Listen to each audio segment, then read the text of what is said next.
यीशु मसीह के पाक और पवित्र नाम में जुर्माया टीवी देखने वालों को सलाम।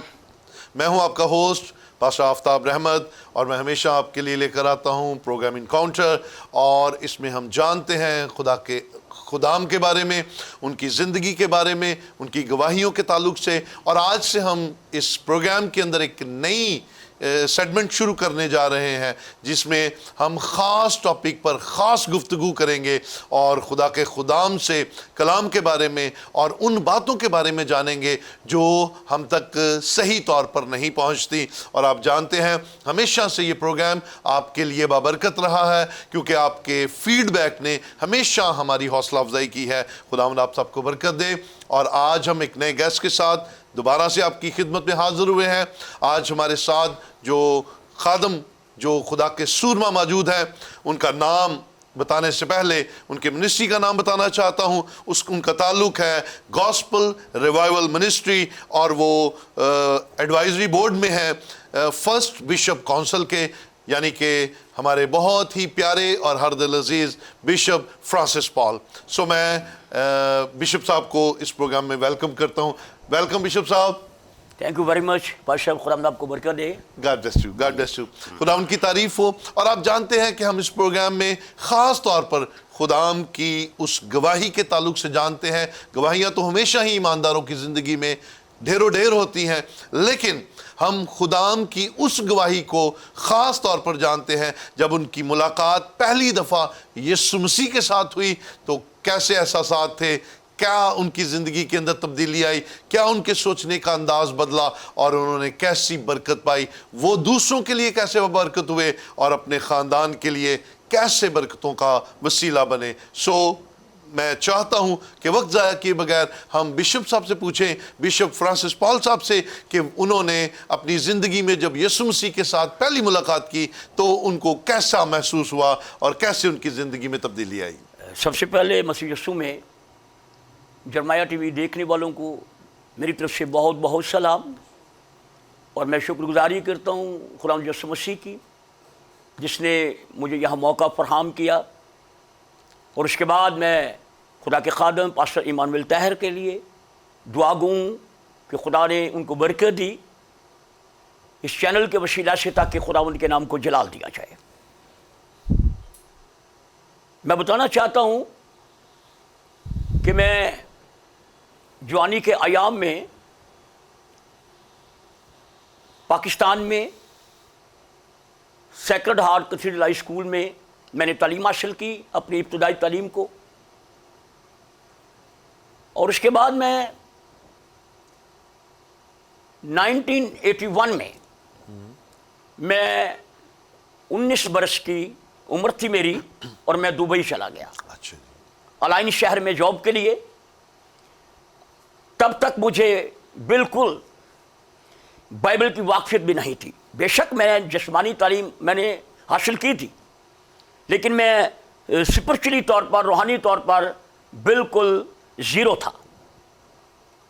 और जब मैं वहाँ जॉब के लिए गया तो वहाँ एक कमरे में कुछ लोग इबादत किया करते थे, तो मैंने वहाँ इबादत पर जाना शुरू कर दिया। तो मैं पीछे बैठा हुआ था, तो मैं खुदा के हजूर दुआ कर रहा था, खुदावंद अगर तू चाहता है, मुझे इस मुल्क में लेकर आया है, तो मैं अपने आप को खिदमत के लिए पेश करना चाहता हूँ। तो एकदम से जो वहाँ के इंचार्ज थे पास्टर बशीर पीटर, उन्होंने मुझे बुलाया आगे। कहते आप लगता है पढ़े लिखे बच्चे हैं। उस वक्त मैं नौजवान था। तो आप ऐसा करें, आप खुदा की खिदमत किया करें। तो जैसे ही मैं सोच रहा था, मैं अपने आप को पेश कर रहा था, तो खुदा ने अपने बंदे को वहाँ खड़ा किया और अपने बंदे के वसीले मुझे आवाज़ दी और मैंने खुदावंद की शुक्रगुजारी की। और उसके बाद मैंने खुदा के काम को करना शुरू किया। खुदा ने मुझे अपने जलाल के लिए वहाँ इस्तेमाल करना शुरू किया और मैंने वहाँ मीटिंग प्रेज़ाइड शुरू कर दी। खुदा ने मुझे मशवरे पर खड़ा किया। मैं बड़ी शुक्रगुजारी कर रहा था खुदावंद की। खुदावंद मैं जो कि 18 वर्ष में पाकिस्तान में गुजार कर आया, बचपन से लेकर जवानी तक, लेकिन मुझे तेरी वाक़फ़ियत नहीं थी। तो खुदावंद तूने इस मुल्क में جب تو مجھے لے کر آیا تو خداوند تو نے مجھے اپنی واقفیت بخشی اور مجھے اپنی خدمت بخش دی. آمین. اور اس وقت سے لے کر 1981 سے لے کر تقریباً 89 تک میں وہاں دبئی میں رہا. 9 سال وہاں میں نے بھرپور خداوند کا کام کیا, خداوند کی خدمت کی. اس کے بعد میں پاکستان آ گیا. پاکستان میں بھی میں نے خدمت کو شروع کیا, لیکن کچھ پرابلم آئی, کچھ بزنس پرابلم تھی. میں نے کاروبار شروع کیا, لیکن اس کے بعد میں اپنی کچھ دوسری زندگی میں مصروفیات ہو گیا, اپنی ازواجی زندگی میں. لیکن خداوند کی شکر گزاری کرتا ہوں, خداوند مجھے استعمال کرتا رہا. لیکن 2006 میں اپنے کمرے میں بیٹھا تھا تو خدا نے دوبارہ میرے ساتھ کلام کیا اور کہا کہ تو دبئی سے خدمت کرتا آیا ہے, لیکن تو نے وہ توڑا دبا دیا ہے. تو جانتا ہے جس نے توڑا دبا دیا تھا میں نے اس کے ساتھ کیا کیا؟ تو میں نے اسی وقت اپنے کمرے میں اکیلا بیٹھا ہوا تھا, میں نے خدا سے عہد کیا کہ جب تک میں زمین پر زندہ رہوں گا خداوند تیری انجیل سناؤں گا. ہاللیلویہ. اور اب آج میری عمر 1962 میں پیدا ہوا تھا, تو تقریباً میری ایج جو 60 سال سے اوپر جا رہی ہے. میں خداوند کی شکر گزاری کرتا ہوں کہ آج تک خدا مجھے اپنے جلال کے لیے استعمال کر رہا ہے. ہاللیلویہ. مختلف شہروں میں, مختلف علاقوں میں, اور باہر کی کنٹری سے خدا نے میری خدمت کو شروع کیا اور پاکستان میں مجھے لے کر آیا, اور آج دن تک میں خداوند کے نام کو جلال دے رہا ہوں. یہ اس کی بڑی شکر گزار. ہاللیلویہ. بشپ صاحب بڑی برکت ملی آپ کی گواہی سن کے, اور اس بات سے, آپ کی گواہی سے جو بات میں نے سیکھی ہے وہ یہ ہے کہ خدا کی خدمت کے لیے کوئی بھی عمر فکس نہیں ہے. آپ جب بھی خداوند کی فرما برداری کریں گے, جب بھی خداوند کے لیے مہیا ہوں گے, خدا آپ کو استعمال کر سکتا ہے. تو آج جرمایہ ٹی وی کی وساطت سے اگر آج اس گواہی کو آپ نے سنا ہے تو عزیزو جانیے کہ آپ کو کئی دفعہ ابلیس نے آپ کے کانوں میں اس بات کو بھر دیا ہے کہ اب تو خدمت نہیں کر سکتا کیونکہ تیری عمر زیادہ ہو گئی ہے, تیرے پاس تعلیم نہیں ہے, اور تو اب اپنی ذمہ داریاں پوری کر دنیاوی. تو یاد رکھیے خدا آج بھی آپ کو بلاتا ہے تاکہ آپ اس کے کھیت میں کام کریں. بشپ صاحب نے بھرپور زندگی میں اپنا حصہ ڈالا ہے خدمت میں, سو آپ بھی اگر خدا آپ کو بلاتا ہے تو دیر نہ کیجئے, اسے لبیک کہتے ہوئے اس کے پیچھے چل پڑیے. ہاللیلویہ. بشپ صاحب, خداوند سے ملاقات ہونے کے بعد آپ کی تبدیلی ہوئی, آپ نے خدمت کی, تو آج جو سب سے خوبصورت مسیحی زندگی کا ورثہ ہے وہ ہم ڈسکس کریں گے. یعنی کہ آج ہم آپس میں جو جنرل ٹاکنگ کرنے جا رہے ہیں, جو جس موضوع پر بات کرنے جا رہے ہیں, اس کا نام ہے دعا, یعنی کہ پریئر. آپ کی نظر میں دعا کیا ہے, یا دعا کی تعریف کیا ہے؟ خداوند کی شکر گزاری ہے کہ آج بڑا خوبصورت ٹاپک خدا نے ہمیں دیا ہے, اور یہ وہ ٹاپک ہے جس سے ہماری روحانی بیداری ہوتی ہے. جی. جب تک ہم دعا نہیں کرتے ہم روحانی طور پر بیدار نہیں ہیں. یس. تو دعا کی تعریف خداوند کے کلام میں یوں لکھا ہے کہ دعا جو ہے آپ خدا سے بات کرتے ہیں. جی جی. خدا سے بات کرنا, خدا کے ساتھ گفتگو اور رفاقت میں رہنا, اس کو دعا کہتے ہیں کہ آپ خدا کے ساتھ بات کر رہے ہیں. ونڈرفل. آپ پولس رسول کرنتھیوں میں کہتے ہیں کہ آپ آدمیوں کے ساتھ نہیں, جب دعا کرتے ہیں آپ خدا کے ساتھ بات کرتے ہیں. آمین. اور یہی بات داؤد نبی بھی کہتے ہیں. اگر زبور 5 میں ہم پڑھیں تو وہاں لکھا ہے اس کی پہلی اور دوسری آیت میں, اے خداون میری باتوں پر کان لگا, میری آہوں پر توجہ کر, اے میرے بادشاہ, اے میرے خدا میری فریاد کی آواز کی طرف متوجہ ہو, کیونکہ میں تجھے ہی سے دعا کرتا ہوں. آمین. یعنی دعا کی تعریف آپ خدا سے بات کر رہے ہیں, بات کر رہے ہیں, خدا کو اپنی طرف متوجہ کر رہے ہیں, आप खुदा को कह रहे हैं कि खुदा मेरी तरफ तवज्जो कर, मैं किसी और से बात नहीं कर रहा, Yes. मैं खुदा से बात कर रहा हूं। दुआ का मतलब यह है कि आप खुदा से बात कर रहे हैं, खुदा से बातचीत करते हैं, गुफ्तगू करते हैं और खुदा के साथ आपकी रफ़ाकत हो रही है। वंडरफुल। और जब आप खुदा को कहते हैं कि खुदा मैं तेरे ही से बात करना चाहता हूं, तो दाऊद नबी कहते हैं कि खुदावन मेरी तरफ मतवज्जो हो, मैं तुझसे बात करना चाहता हूं। Wonderful wonderful. क्योंकि आप खुदा से बात करने लगे हैं दुआ में, आप किसी शख्स से, किसी आदमी से बात नहीं कर रहे। यही बात पौलुस रसूल कहते हैं कि जब आप रूह की मामूरी में दुआ कर रहे होते हैं तो आप किसी आदमी से बात नहीं कर रहे, आप खुदा से बात कर रहे हैं। दुआ का मतलब खुदा से बात करना, खुदा के साथ गुफ्तगू करना, खुदा के साथ आपकी रसाई हो रही है, खुदा के साथ आपकी मुलाकात हो रही है, इसको कहते हैं दुआ। इसको कहते हैं दुआ। और हालेलुया। एक बात और बताना चाहूंगा कि दुआ जो है वो 3 हरूफ पर मुश्तमिल एक लफ्ज है, दाल एंड अलिफ। दाल यानी दिल, आप दिल से दुआ करते हैं, अपना दिल खुदा की हजूरी में पेश करते हैं। आप अकल से दुआ करते हैं, एन अकल। इसलिए तो पौलुस कहते हैं मैं अकल से भी दुआ करूंगा, रूह से भी दुआ करूंगा, और अलफ ईमान। जब इन 3 बातों को आप अपनी जिंदगी में मिलाते हैं तो आपकी दुआ बड़ी ही बाबरकत हो जाती है। बाबरकत हो जाती है। Praise the Lord.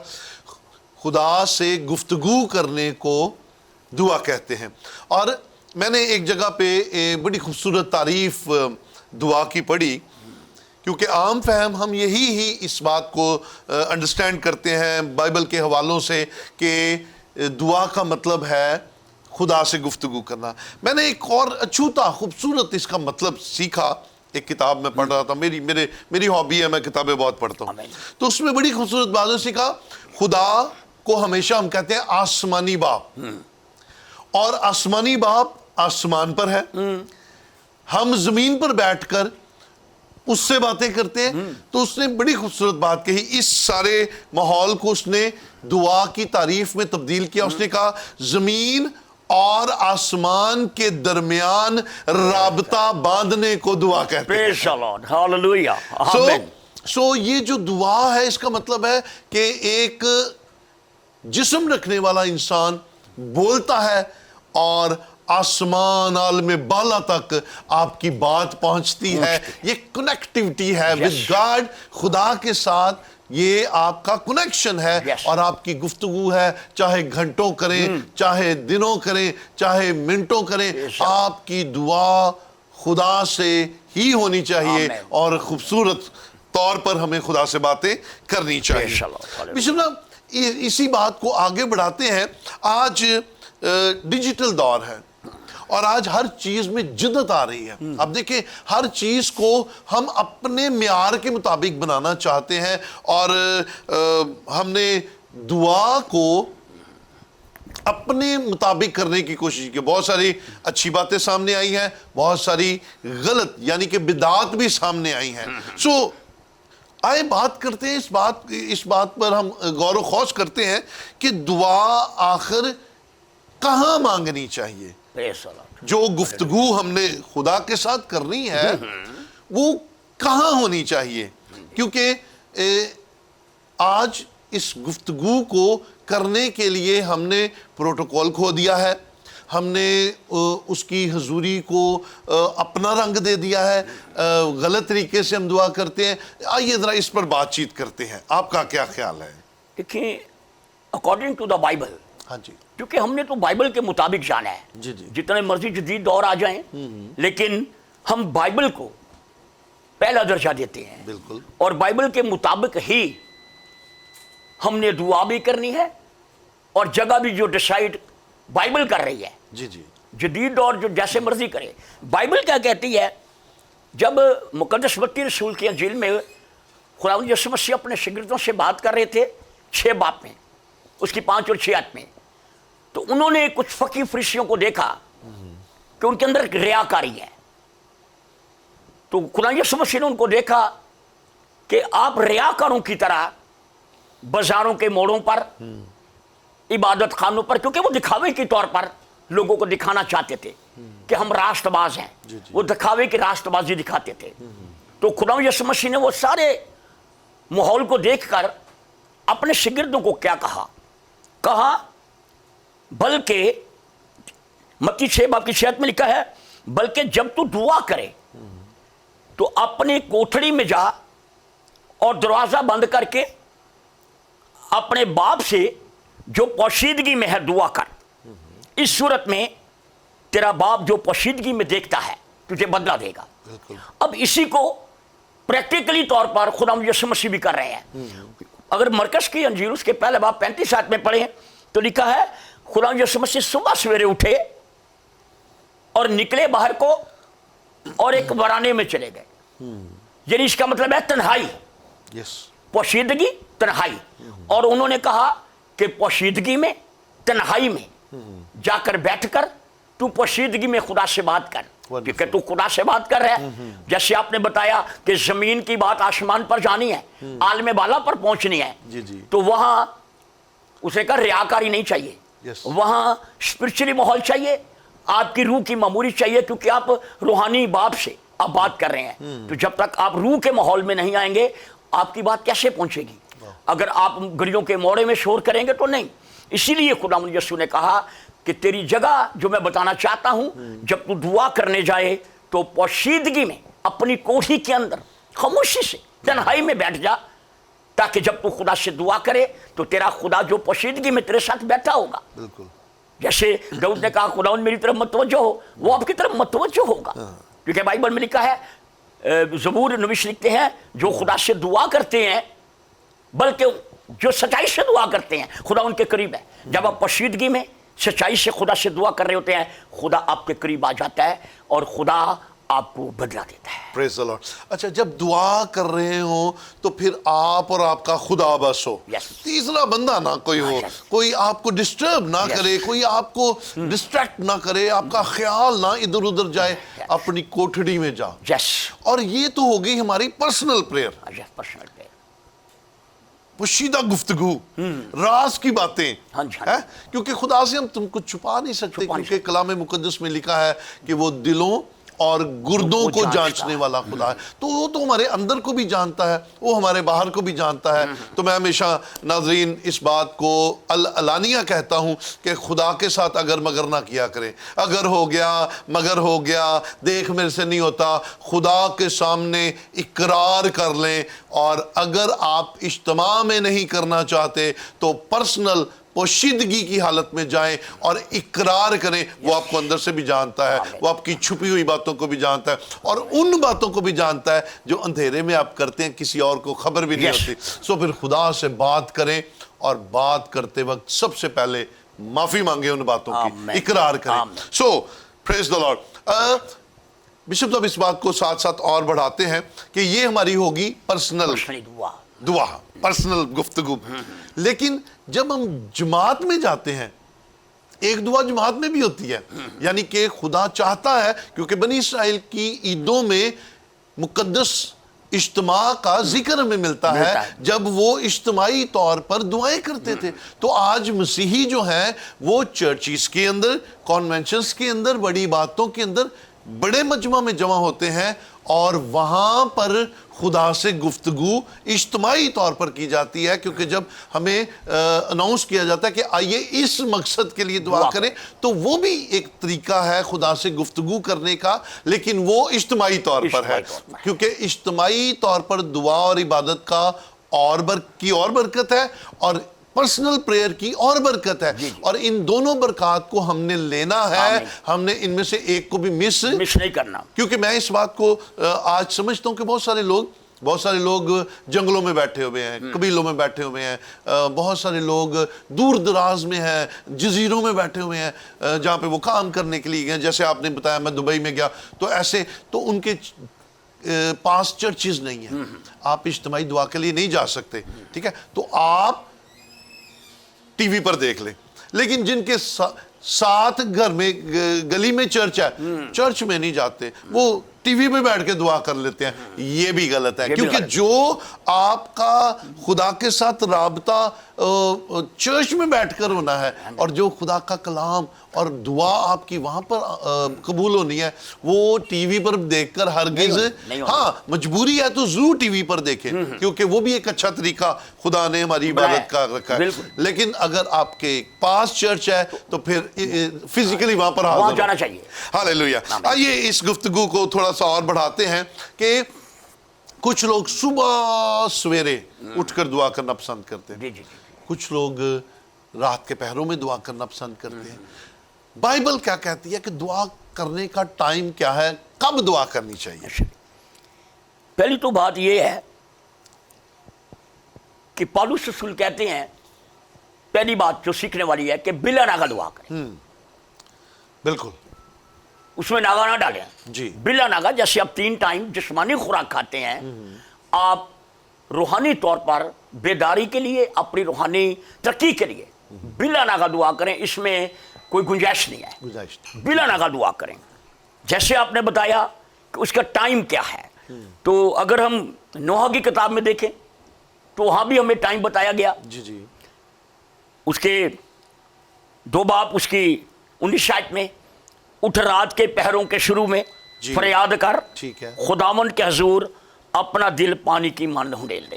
اب یہاں رات کے پہروں کے بھی ذکر کیا گیا کہ اگر آپ بالکل تنہا ہونا چاہتے ہیں کہ بالکل تنہائی ہو، آپ ہو تو خدا ہو، تو کہتا ہے پھر اٹھ جا رات کے پہروں میں 12 بجے کے بعد، پہلے پہر میں، دوسرے پہر میں، پھر نہ تجھے کوئی ڈسٹرب کرنے والا ہو، تو ہو اور تیرا خدا ہو، اور تو ایزیلی آسانی سے اپنی بات خدا تک پہنچا سکے۔ بشپ صاحب میں یہاں پر ایک بات کرنا چاہتا ہوں ناظرین سے کہ جیسے بشپ صاحب نے فرمایا تجھے کوئی ڈسٹرب کرنے والا نہ ہو، اور اپنی دعا ایسی رکھیں کہ دوسرے آپ کی دعا سے بھی نہ ڈسٹرب ہو، کہ باقی سارے سوئے ہوں اور آپ کی آواز اتنی بلند ہو کہ وہ دوسرے سوئے ہوئے اٹھ جائیں، تو آپ کسی کی بے آرامی کا باعث نہ بنے، دعا کریں لیکن پوشیدگی میں خدا کے ساتھ گفتگو کریں۔ وہ آپ کی بات کو میں آگے بڑھاتا ہوں، ہاں جی، یہی بات تو سلیمان نبی نے کہی تھی کہ جو صبح سویرے اٹھ کر اپنے دوست کے لیے دعائے خیر بلند آواز کے ساتھ کرتا ہے، اس کے لیے لعنت منسوب ہے۔ یعنی یہ نہ ہوئے کہ بھی ہم آپ تو دعا کر رہے ہیں لیکن دوسروں کے لیے آپ مشکلات کھڑی کریں، تو پوشیدگی میں تو ہو تو تیرا خدا ہو۔ اگر وہ چرچ کے اندر ہنا کے ہونٹ ہل رہے ہیں تو ہونٹ ہلنے سے ہی وہ ہنا کے دل کی بات کو سن رہا ہے اور ایکسیپٹ کر رہا ہے اور اس کو برکت دے رہا ہے، تو جب آپ پوشیدگی میں ہوں گے تو آپ خاموشی سے جو آپ کے دل کی بات ہے خدا سے کہیں گے تو خدا آپ کی بات کا جواب دے گا۔ اور اگر ہم دانیل نبی کو دیکھیں تو بائبل میں لکھا ہے حسب معمول وہ صبح دوپہر شام 3 ٹائم دعا کیا کرتا تھا۔ تو میں کبھی کبھی جب پریچ کرتا ہوں نا اس بات پر تو میں کہتا ہوں جسم کا کھانا صبح دوپہر شام، ڈاکٹر کے پاس جائیں تو وہ کہتے ہیں پوری صبح دوپہر شام، تو اسپرچولی طور پر دعا صبح دوپہر شام، یہ بات ہے، یہ برکت کی بات ہے۔ ونڈرفل، ونڈرفل، خدا ان کا شکر ہو۔ صبح دوپہر شام حسب معمول بلا ناغہ دعا کیا کریں، کیونکہ دعا کرنے سے آپ کی روح صحت مند ہوتی ہے، اور آپ کی روح صحت مند ہوگی، آپ کے خیالات صحت مند ہوں گے، آپ کا دل صحت مند ہوگا۔ میں بشپ صاحب اس بات کو ساتھ ساتھ بڑھاتا جاؤں کہ اس دعا کو چاہے آپ صبح کریں، دوپہر کو کریں، رات کو کریں، ہر وقت کریں، کلام تو کہتا ہے ہر وقت دعا کریں اور ہاتھ اٹھا کر دعا کریں۔ تو یہ جو ہاتھ اٹھا کر دعا کرنا ہے، گھٹنے ٹیک کر دعا کرنا ہے، بلند آواز سے دعا کرنا ہے، خاموشی کے ساتھ دعا کرنا ہے، کوٹھری میں جا کر دعا کرنا ہے، بیابانی دعا کرنی ہے، یہ ساری دعا آپ کی درخواستیں ہیں، آپ کی منتیں ہیں، آپ خدا کے ساتھ التجائیں کر رہے ہیں، تو ان ساری باتوں کو بائبل ہمیں اجازت دیتی ہے کہ ہم کریں، لیکن کریں تو صحیح۔ ہم تو صرف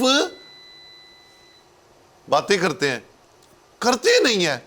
کرنے سے خداوند کی قربت ملے گی، کرنے سے خدا کا جلال ظاہر ہوگا، اور کرنے سے ہماری زندگی روحانی طور پر پھلدار ہوگی۔ بشپ ایک اور بات جس پر ہم خاص بات کرتے ہیں چند منٹ کے لیے، دعا میں رکاوٹیں کیا ہیں؟ کون کون سی چیزیں دعا میں رکاوٹ ڈال سکتی ہیں؟ دیکھیے خداوند کے کلام میں سے آج ہم سیکھ رہے ہیں دعا کے تعلق سے، تو یہاں رکاوٹوں کی بات جی ہم کرنا چاہ رہے ہیں کہ جب ہم دعا کرتے ہیں تو ہماری دعا سنی نہیں جاتی، جی ہماری دعا میں رکاوٹ آ جاتی ہے. ایسے ہی ہے. ہم کہتے ہیں جی ہم 6 ماہ سے خود بھی دعا کر رہے ہیں، خادموں سے بھی کروا رہے ہیں، ہاں جی. لیکن ہماری دعا سنی نہیں جا رہی، رکاوٹ ہے. اگر ہم یشعیاء 59 باب اس کی پہلی اور دوسری آیت پڑھے نا تو وہاں لکھا ہے خداوند کا ہاتھ چھوٹا نہیں جو بچا نہ سکے، جی اور اس کا کان بھاری نہیں جو سن نہ سکے. کیا وجہ ہے؟ رکاوٹ کیوں آ رہی ہے؟ جی. ہماری آواز خدا کے کانوں تک کیوں نہیں پہنچ رہی؟ ہماری آواز عالم بالا تک کیوں نہیں جا رہی؟ تو بائبل فرماتی ہے، وہاں لکھا ہے بلکہ تمہاری بد کرداری نے تمہارے اور تمہارے خدا کے درمیان جدائی کر دی، اور تمہارے گناہوں نے اسے تم سے روپوش کیا ہے، ایسا کہ وہ نہیں سنتا. جب ہمارے دل کے اندر گناہ ہے، کسی کے لیے بغض ہے، معافی کی روح نہیں ہے، ہم ایک دوسرے کو معاف نہیں کرتے اور ہم دعا کیے جاتے ہیں، تو پھر ہماری دعا جو ہے اس میں رکاوٹ ہے، کیونکہ خدا پاکیزگی کا خدا ہے. جیسے میں نے بتایا کہ داؤد نبی کہتے ہیں جو سچائی سے دعا کرتے ہیں خدا ان کے قریب ہے. کیا میرے اندر کتنی سچائی ہے؟ کیا میرے دل کے اندر کسی کے لیے بغض تو نہیں ہے؟ کسی کے لیے بدعت تو نہیں ہے؟ اگر میں گناہ کی حالت میں ہوں تو میری دعا میں رکاوٹ ہے. کیونکہ یوحنا رسول کی انجیل میں بھی لکھا ہے خدا گناہ گاروں کی نہیں سنتا، ہاں جو خدا پرست ہیں اور جو خدا کی مرضی پر چلتے ہیں خدا ان کی سنتا ہے. اگر ہم اپنے گناہوں کا اقرار کریں، اپنے گناہوں کو چھوڑیں، ایک دوسرے کو معاف کریں، ایک دوسرے کی برداشت کریں، حلیمی اور عاجزی کی زندگی گزاریں، اور بائبل اس بات کی وضاحت کرتی ہے کہ خداون متی رسول کی انجیل میں لکھتے ہیں مبارک ہے وہ جو پاک دل ہے وہ خدا کو دیکھیں. اگر ہم چاہتے ہیں کہ ہم خدا کو دیکھیں، خدا ہماری آواز سنیں، ہماری دعا میں رکاوٹ نہ آئے، تو ہمیں پاک دل بننا ہے. پریز دی لارڈ، پریز دی لارڈ. عزیزو ہم نے جانا دعا اس وقت سنی جائے گی جب آپ کا دل پاک ہوگا. دعا اس وقت سنی جائے گی جب آپ معاف کرنے کے لیے راضی ہو جائیں گے. دعا اس وقت سنی جائے گی جب آپ معافی مانگنے کے لیے تیار ہو جائیں گے. کیونکہ دعا اس وقت ہماری نہیں سنی جاتی چاہے ہم جتنا مرضی زور لگا لیں. اگر دل میں بغض ہے، دل میں بدی ہے، دل میں دوسروں کے لیے نفرت ہے، حسد ہے، لڑائیاں ہیں، جھگڑے ہیں، جسم کے کام ہیں، تو پھر دعا کبھی قبول نہیں ہوتی ہے. سو میرے عزیزوں میں ایمان رکھتا ہوں کہ آج اس پروگرام کے وسیلہ سے آپ نے برکت پائی ہے، اور آئندہ بھی آپ اس پروگرام سے برکت پاتے رہیں گے. دیکھتے رہیے جرمایہ ٹی وی، اور ہمیں آپ کے فیڈ بیک کا انتظار رہے گا. ضرور فیڈ بیک دیجئے کہ آپ نے کس قدر برکت پائی، اور اگر آپ ہمیں کوئی سجیشن دینا چاہتے ہیں تو ہم اس کے لیے بھی تیار ہیں. خداوند آپ سب کو کثرت سے برکت دے. God bless all of you.